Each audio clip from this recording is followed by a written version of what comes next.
பெண்ணின் வெற்றிலை நாக்கு புத்தம் புதிதாக தரோதா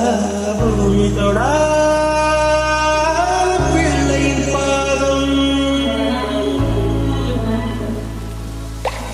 எல்லா சிவப்பும் உந்தன் கோபம் எல்லா சிவப்பும் உந்தன் கோபம் அந்திவான மறைக்கும் மஞ்சள்